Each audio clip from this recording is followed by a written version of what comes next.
मधुबन के बाबा, मधुबन के बाबा मुरली वाले, आपका क्या कहना,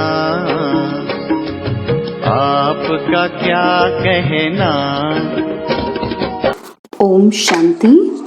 आज 14 मई 2023 के अव्यक्त बाप दादा के मधुर महावाक्य सुनेंगे, जिसकी रिवाइज डेट है 5 दिसंबर 1994।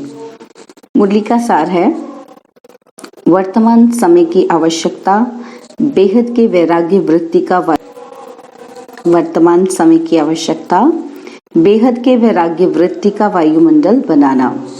तो चलिए बहुत प्रेम और एकाग्रता से सुनते हैं आज के अव्यक्त बाप दादा के मधुर महावाक्य। आज स्नेह के सागर बाप अपने स्नेह में समाये हुए स्नेही बच्चों को देख रहे हैं। यह ईश्वरीय स्नेह सिवाय आप बच्चों के किसी को भी प्राप्त नहीं होता। आप सभी को यह विशेष प्राप्ति है। प्राप्ति सभी बच्चों को है, लेकिन पहली स्टेज है प्राप्ति होना और आगे की स्टेज है प्राप्ति के अनुभव में खो जाना। पहली बात, प्राप्ति के नशे से सभी कहते हो कि हमें बाप का प्यार मिला। बाप मिला अर्थात प्यार मिला। सभी के मुख से यही निकलता है, मेरा बाबा। तो पहली स्टेज में प्राप्ति सभी को है, लेकिन अनुभूति में सदा खोए रहें, इसमें नंबरवार हैं। जो परमात्मा प्यार में खोए हुए रहते हैं, उनको इस प्यार से कोई हटा नहीं सकता। परमात्मा प्यार में खोई हुई आत्मा की झलक और फलक अनुभूति की किरणें इतनी शक्तिशाली होती हैं कि जो कोई भी समीप आना तो दूर, लेकिन आंख उठाकर भी नहीं देख सकता। ऐसी अनुभूति सदा रहे तो कभी भी किसी भी प्रकार की मेहनत नहीं होगी। अभी योग लगाते लगाते युद्ध करनी पड़ती है। बैठते योग में है, लेकिन अनुभूति में खोए हुए नहीं होने के कारण कभी योग कभी युद्ध दोनों चलते रहते हैं। मैं बाप का हूँ, ये बार बार स्मृति में लाना पड़ता है। तो बार बार स्मृति में लाना विस्मृति है, तभी तो स्मृति में लाते हो ना। तो हाँ ना, स्मृति विस्मृति ये युद्ध लवलीन अनुभूति करने नहीं देती है। वर्तमान समय बच्चों को जो युद्ध व मेहनत करनी पड़ती है, वो व्यर्थ और समर्थ की युद्ध ज्यादा चलती है। कोई कोई बच्चों में व्यर्थ देखने के संस्कार नेचुरल नेचर हो गई है। कोई में सुनने की, कोई में वर्णन करने की और कोई में सोचने की ऐसी नेचुरल नेचर हो गई है, जो वो समझते ही नहीं है कि ये हम करते भी हैं, है ना। कितना ऑटोमेटिक मोड पर चली गई है व्यर्थ करने की, बोलने की, सुनने की, तो उनको पता ही नहीं चलता कि हम व्यर्थ करते हैं। बाबा कहते हैं अगर कोई इशारा भी देते हैं तो माया की समझदारी होने के कारण अपने को बहुत समझदार समझते हैं।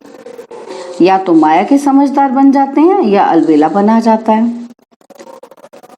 तो माया के जो समझदार बनते तब क्या बोलते हैं, ये तो चलता ही है, ये तो होता ही है। माया की समझदारी से रॉन्ग में भी अपने को राइट समझते हैं। होती माया की समझदारी है, लेकिन समझेंगे मेरे जैसा ज्ञानी, मेरे जैसा योगी, मेरे जैसा कोई सेवादारी है ही नहीं। क्योंकि उस समय माया की छाया मन और बुद्धि को ऐसे वशीभूत कर देती है ना, जो यथार्थ निर्णय नहीं कर सकते, राइट डिसीजन नहीं ले सकते। तो मायावी योगी व मायावी ज्ञानी समझदार ईश्वरीय समझ से किनारा करा देती है। माया की समझदारी भी कम नहीं है। माया से योग लगाने वाले भी अचल अटल योगी हैं, इसलिए फर्क नहीं समझते। और उस समय के बोल का नशा भी सभी जानते हो ना, कितना बढ़िया होता है। तो इसीलिए बाप दादा सदा बच्चों को कहते हैं कि प्राप्तियों की अनुभूतियों के सागर में समाये रहो। सागर में समाना अर्थात सागर समान बेहद की प्राप्ति स्वरूप बन कर्म में आना। बाप दादा ने चारों ओर के बच्चों का चार्ट चेक किया। क्या देखा?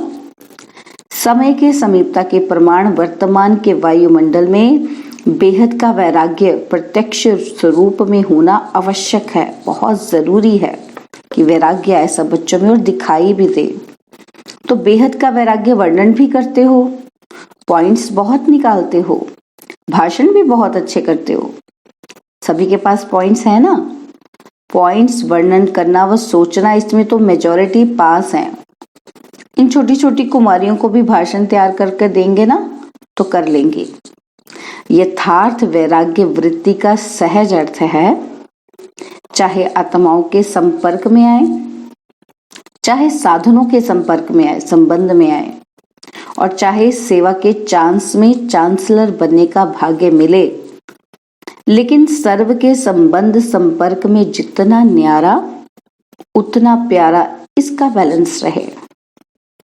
माना संबंध में, संपर्क में और सेवा में क्या बनना है हमें? न्यारा और प्यारा, उसका बैलेंस चाहिए। और बाबा कहते होता क्या है, कभी न्यारेपन की परसेंटेज बढ़ जाती और कभी प्यारेपन की परसेंटेज बढ़ जाती।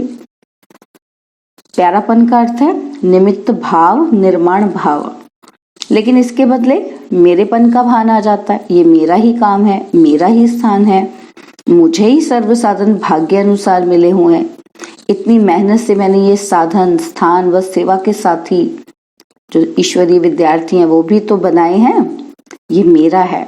क्या मेरी मेहनत की कोई वैल्यू नहीं है? ये निमित्त भाव और मेरेपन के भाव में अंतर है या एक ही है? बाबा ने पूछा। ये मेरापन ना रॉयल रूप से बढ़ गया है। ये मेरेपन की रॉयल भाषा, रॉयल संकल्प बाप से रू रिहान में भी ना बाप दादा बहुत सुनते हैं। बहुत प्यार से बाप को या निमित्त आत्माओं को मनाने या मनवाने आते हैं। बाबा को मनवाने आते हैं कि बाबा आप ही इसमें मेरी मदद करना। आप क्या समझते हो कि ये मेरा काम नहीं है, मेरी जिम्मेदारी नहीं है, मेरा अधिकार मेरे को ही मिलना चाहिए बाबा? तो बाप को भी ज्ञान देने के लिए बहुत होशियारी करते हैं और बाप दादा मुस्कुराते रहते हैं। निमित्त हैं, जो मिला जैसा मिला, जहां बिछाएंगे, जो खिलाएंगे, जो कराएंगे वही करेंगे। ये पहला पहला सभी का वायदा है। वायदा है ना? ये वायदा है या सिर्फ खाने पीने के लिए? बाप दादा बच्चों से पूछ रहे हैं। तो मेरेपन के भाव का वैराग्य ही बेहद का वैराग्य है। मेरापन कुछ ना हो, मैंने कुछ नहीं किया, बस बाबा ने करवा दिया मेरे से। करण करावन हार की स्मृति रहे। तो बाबा कहते हैं मेरेपन का जो भान है ना, उसको छोड़ना ही बेहद का वैराग्य है। और बाबा कह रहे हैं कि नए नए प्रकार के मेरेपन और इमर्ज हो रहे हैं। तो माया वर्तमान समय नए नए प्रकार के मेरेपन की छाया डाल रही है, इसलिए समय की समीपता प्रत्यक्ष रूप में नहीं आ रही है। ज्ञानी चाहे अज्ञानी दोनों जानते हैं और कहते भी हैं। क्या कहते हैं? कि दुनिया की हालतें बहुत खराब हैं, ये दुनिया कहाँ तक चलेगी, कैसे चलेगी, लेकिन फिर भी दुनिया चल रही है। समय की समीपता का फाउंडेशन है बेहद की वैराग्य वृत्ति। बाप दादा ने चेक किया। क्या चेक किया? कि बेहद की वैराग्य वृत्ति के बजाय नए नए प्रकार के छोटे छोटे लगाव का विस्तार बहुत बड़ा है। मतलब बड़ी चीजों में तो हमने कह दिया कि वैराग्य हम नहीं यूज करते, लेकिन बाबा कहते छोटी छोटी चीजों पर लगाव ये बहुत बढ़ रहा है और इस विस्तार ने सार को छिपा लिया है। समझा? अब क्या करना है? तो बाबा कहते ये लगाव बड़े टेस्टी लगते हैं, एक दो बार टेस्ट किया तो टेस्ट खींचते रहते हैं। सेवा कर रहे हो बहुत अच्छा, लेकिन अपनी चेकिंग करो कि निमित्त भाव है या लगाव का भाव है। बाबा बाबा के बदले मेरा मेरा तो नहीं आ जाता, ये चेकिंग करनी है हमने। मानना है तेरा और बन जाता है मेरा। तो अब क्या करेंगे? बाबा कहते मेरा मेरा पसंद है। तो बाप दादा ने पहले भी सुनाया है कि एक बहुत बड़ी गलती करते हैं, वो चलते चलते हो जाती है। करना नहीं चाहते हैं लेकिन हो जाती है। वो क्या है? बाबा कहते हैं दूसरे के जज बन जाते हैं और अपने वकील बन जाते हैं। अपनी बात को जस्टिफाई करते हैं और दूसरों के बारे में झट से कंक्लूजन दे देते हैं कि उसने ऐसे किया, जजमेंट दे देते हैं। तो बाबा कहते हैं बनना है अपना जज, अपने को जज करना है, और बनते हैं दूसरों का कि इसको ये नहीं करना चाहिए, इसको बदलना चाहिए, और अपने लिए समझेंगे ये बात तो बिल्कुल सही है, मैं जो कहती हूँ वही राइट है, ये ऐसे है ये वैसे है। तो वकील लोग भी सिद्ध करते हैं ना, सच को झूठ और झूठ को सच बना देते हैं। और जितने प्रमाण वकीलों को देना आता है ना, उतना किसी को नहीं आता।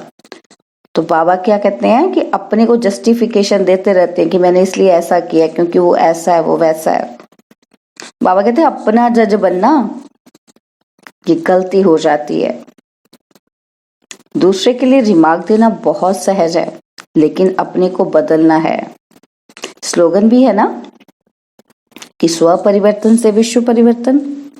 पहले स्व है, सुना? क्या चार्ट देखा? देखा बाबा कितनी बारीकी से हमारी चेकिंग करते हैं। हमें तो पता भी नहीं चलता कि हम ऐसे कर रहे हैं, और बाबा देखो कितना गुह्य रूप से हम बच्चों को देख रहा है और हमको चेंज करने के लिए समझानी दे रहा है। तो बाप दादा भी माया की चाल को देख मुस्कुराते हैं।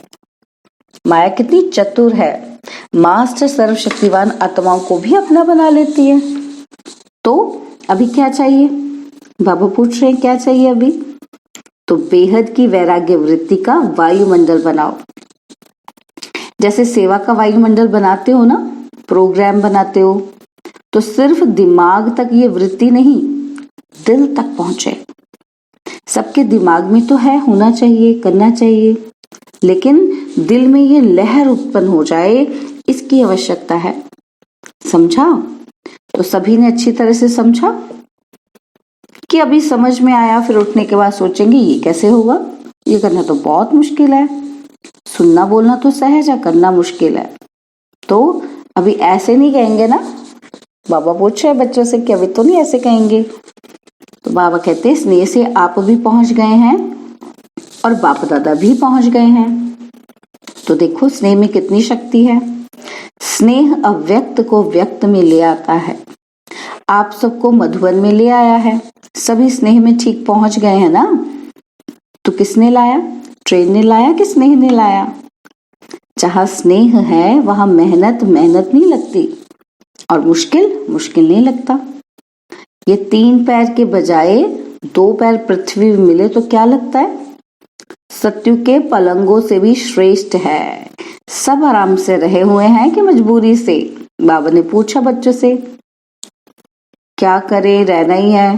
तो बाबा कहते भक्ति मार्ग में तो सिर्फ पाँव रखने के लिए इतनी मेहनत करते हैं, और आपको सोने के लिए 3 पैर पृथ्वी नहीं तो 2 पैर तो मिलता है। आपने तो मांगा था कि चरणों में जगह दे दो, लेकिन बाप ने चरणों की बजाय पटरानी बना दिया। फिर भी मधुबन का आंगन है ना, चाहे कहीं भी सोते हो, लेकिन है तो मधुबन का आंगन। तो इतना बाप के समीप आने का अधिकार मिलेगा, ये तो स्वप्न में भी नहीं था। तो सब खुश हो ना? 2 पैर की बजाय 1 पैर मिले तो भी राजी रहेंगे? बाबा पूछ रहे हम कि बच्चे तो भी राजी रहेंगे, बैठे बैठे सोएंगे? बाबा कहते कईयों को तो बैठने में अच्छी नींद आती है, सोएंगे तो नींद ही नहीं आएंगे, और योग में बैठेंगे तो सोना शुरू कर देंगे। होता है ना ऐसे, सारी रात हम कहते नींद नहीं आती हमें, लेकिन जैसे योग में बैठो तो सोना शुरू। तो बाबा कहते 5 दिन अखंड तपस्या करनी पड़े तो सभी तैयार हो, खाना भी नहीं मिलेगा तो चलेगा? कि समझते हो ये होना ही नहीं है हमसे? जो चीज वहां नहीं खाते वो और ही मधुबन में मिलती है ना? तो लेकिन एवर रेडी रहना चाहिए, मिले तो बहुत अच्छा, ना मिले तो बहुत बहुत अच्छा, क्योंकि सबको अमृत वेले दिल खुश मिठाई तो मिलती ही है ना? और सारा दिन खुशी की खुराक भी मिलती है, तो चल सकता है ना? ये भी ट्रायल करेंगे।